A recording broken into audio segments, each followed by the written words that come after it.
Welcome back to the channel.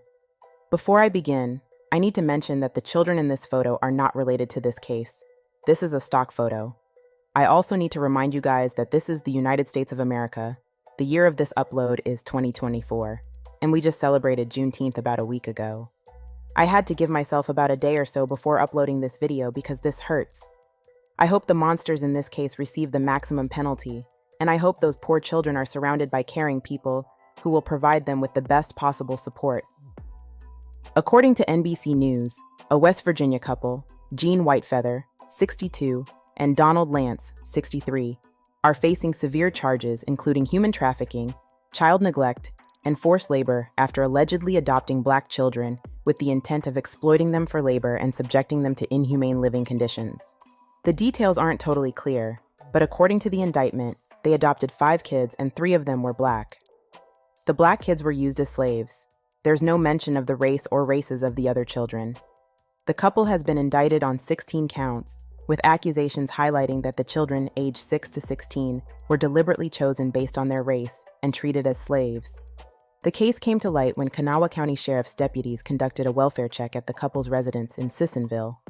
They discovered 2 children confined in a small room inside a barn, lacking basic necessities such as running water and proper hygiene. Another young child was found locked inside the main house unattended.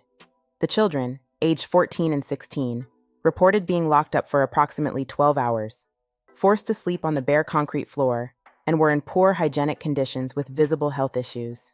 Neighbors also reported that the children were compelled to perform farm work and were not allowed inside the main residence. The couple is accused of initially mistreating the children at their ranch in Washington state before relocating to West Virginia to evade investigation. Following their arrest, prosecutors increased their bail to $500,000 each, suspecting that the initial bail was financed through profits from human trafficking activities at their properties in Washington and West Virginia, both of which have been sold. Prosecutors aim to secure the funds obtained from the sold properties to benefit the children, as they believe the residences were utilized for criminal activities. Both Whitefeather and Lantz have pleaded not guilty and are currently held at South Central Jail in Kanawha County.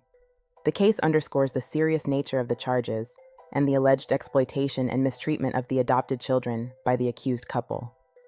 Let's go back to the human trafficking charge. I'm just speculating, but what if these people are part of some sick slavery ring? What if there are people like them all over the country who are fostering and adopting Black children so they can use them as slaves? These allegations, if true, represent a deeply disturbing case of exploitation and abuse. As a people, we need to remain vigilant and advocate for the safety and well-being of Black children, especially those in vulnerable situations like foster care or adoption. This case raises important questions about the oversight and monitoring of adoptive and foster families, particularly when it comes to transracial adoptions. It's a stark reminder that racism and exploitation can take many forms, even in systems designed to protect children. As we discuss this case, let's remember the victims, the children who have allegedly endured this trauma. Our focus should be on supporting their recovery and ensuring that such incidents are prevented in the future. Let's take a look at some reactions to this case. I want that couple from West Virginia that adopted the Black children and used them as slaves on their farm to go to the deepest, darkest, hottest part of hell. Every state agency failed these children. What I want to know is how the heck did these people get through the adoption process? This is bigger than just these 2. Someone placed those children in their care. The scary part about this, it may be many more like them. Adoptions and fostering of Black children by white parents should be much more deeply scrutinized and vetted, especially in notoriously racist areas. This is horrible and should not have slipped through the cracks. May the rest of their lives resemble what they put those children through.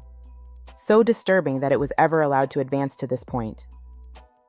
Meanwhile, people that genuinely want children to love have to go through hoops and hurdles to adopt just one. The system utterly failed those precious children. This is disgusting. In the evangelical world, there is a lot of adoption and foster care placement into quote-unquote Christian homes. So many of those children are basically trafficked into slavish conditions, if not actual slavery. Many homes have biological children that act as de facto wardens. The crimes committed against children in this world are unforgivable. If you suspect child abuse or neglect, report it to the appropriate authorities. Together, we can work towards a society where all children are safe, valued, and treated with dignity. I'd like to hear your thoughts on this case. How can we better protect vulnerable children in our community? What changes might be needed in our foster care and adoption systems? Let me know in the comments below. And don't forget to like this video and subscribe or follow. Thanks for watching. Take care of yourself.